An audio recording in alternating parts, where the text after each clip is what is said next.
for Liam Lawson, replacing one of the most popular drivers going into COTA, the USA Grand Prix, straight into a race weekend, a sprint race weekend no less, is a massive challenge. I hope they give him some testing between now and Austin to get him dialed in. They've got to give their young drivers a proper opportunity, or else you are setting him up for failure. Karen Chanduk's words, not mine. And I concur, ladies and gents. F1's difficult enough as it is, lest we want to throw a young, hungry lion like Liam Lawson, as good as he was last year, into the lion's den. Frying pan and fire now.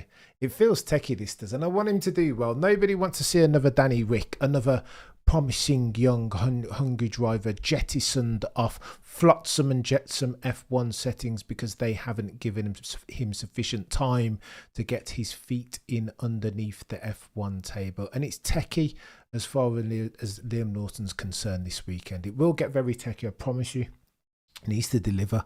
F1 is a momentum game. Can't come in and have an absolute mare and DNF and think that all of a sudden he's going to turn it around. It just makes his time there more difficult now. Karan Chandok also says, really don't think Red Bull have made this easy for either Liam or Daniel. They had the opportunity at Singapore to give Daniel a really nice send-off instead of a weekend with awkward maybes for Daniel. Nobody knew that Daniel was going to go away. And in dropping the ball as far as Danny Rick's farewell, the Honey Badger, they've of course made Liam Lawson's life more difficult. Honey Badger fans will be out in full force at COTA this weekend. So popular is Danny Rick at Austin and in North America more broadly. He will be getting booed in some quarters, therefore. Why, ladies and gents, would you make that dude's life more difficult than necessary? This makes no sense, but Red Bull is nothing if not even a shark's tank. Like, these guys just do this. Please see as your Exhibit A, Alex Albon, as your Exhibit B, Daniel Ricciardo, or Danny Kvyat even. Get your words out, Cameron. But now the stakes are higher, right? Why? Because Checo Perez has been materially underperforming and Liam Lawson is competing in real time for the opportunity to partner Maximilian Verstappen next year. If he can roundly outperform on Yuki Tsunoda and even go as far as beating Checo Perez in an ostensibly better machine, then he makes his case for him, doesn't he? Techie though. Christian Horner's not going to make his life easy because Christian Horner has already said some disparaging things before this dude has even turned a wheel in anger. His second tenure in F1. Again, he wasn't too bad last year, beating Yuki Tsunoda on 2 occasions. He'll need to do that and better this year if indeed he wants to force the hand of the Horner at Christian's. Because here's what Christian had to say. And again, you read into this tone and the verbiage, whatever you will. He was talking around last Grand Prix, post last Grand Prix, about his options as far as driver pairing for 2025 and shortly thereafter. He said, maybe we take a look at George Russell.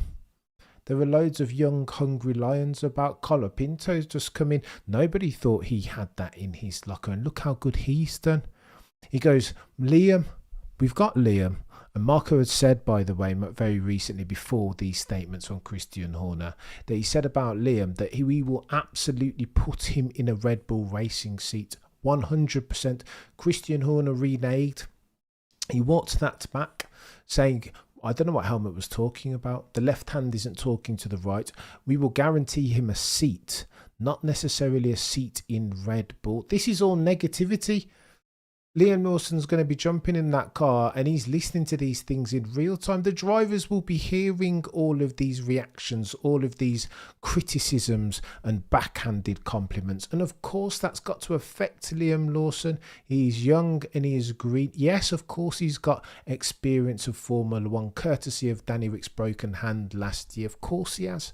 But surely, in my very noddy F1 mind, you want to uplift this fella, give him the best chance, shelter him from pressure, just as Toto, the boy who cried wolf, is doing as far as his charge, Andrea Kimi Antonelli. No, Christian Horner continued. He says maybe Liam Lawson isn't destined to be at Red Bull. Maybe we loan him out. Oh, and he doubles down. He says we've got Liam Lawson on the bench, but we're not quite sure whether he's good enough. We're looking at the likes of Colapinto and Behrman and Antonelli. Is Liam Lawson really on that level? Only time will tell. Oh, the humanity. You'd want to work for Christian Horner when you're putting that type of pressure on a young, hungry driver, a young lion in Liam Lawson, who's going to make his second debut at COTA this weekend. Good luck, Liam Lawson, especially when Tom Clarkson characterises the partnership that's been pulling the strings at the bulls that are red for the longest time in Christian Horner and Dr. Helmut Marko of Red Bull GmbH. He says respectively that Christian Horner is the carrot and that Helmut Marko is the stick. If Christian Horner is the carrot, therefore, and he's talking in those terms, God forbid having to deal with the stick, what would you imagine Helmut Marko would be saying? Well, Liam Lawson went on the F1 Nation podcast and he's told us exactly what Helmut Marko was saying and the type of pressure that he was imposing upon his young drivers. Peep this. He says of the pressure that they're always expecting. Tom Clarkson asked the question, is the pressure more or less than versus this time last year when you had to deputise for the injured Danny Rick? Liam Lawson answered the question this way, saying they're always expecting me to perform. This time round, they'll be expecting me to perform at least as well as Yuki Tsunoda. Andrew Benson concurs, saying if indeed Liam Lawson hopes to keep himself a seat for next year in RB Visa Cash App, then he'll need to beat Liam Lawson, need to beat Yuki Tsunoda with some sort of consistency. If he harbours aspirations to sit alongside Max Verstappen, then the parameters are different, the stakes are higher. He'll need to try his best to finish as close to Checo Perez in a better car, in better machinery as possible. This is getting techie, chat, I'm telling you. Liam Lawson has his work cut out for him. Christian Horner doesn't rate him already, and he's saying as much. Who'd be an F1 driver? How do you like your F1? Not like this. I'll tell you that much. Like, I pity those drivers who have to deal with that sort of pressure, insubstantial pressure, straight out the bat as soon as they get in the car. Liam says they're expecting, as far as his objectives, to score points. That's the target objectives. It is always about performance when you're racing in a Red Bull racing car or an RB Visa Cash App. You are always under evaluation, says Liam Lawson. How do you know? Well, he said that Helmut Marko would phone him up after a bad race weekend at 6 a.m. in the morning and tell him to his face that you need to perform better. Liam Lawson said, Helmut Marko, you need to win races. This is what we ask, no, what we demand of all of our Red Bull Racing junior drivers. Checo Perez, Maximilian, well, probably not Checo Perez, he's exempt. $30 million a year.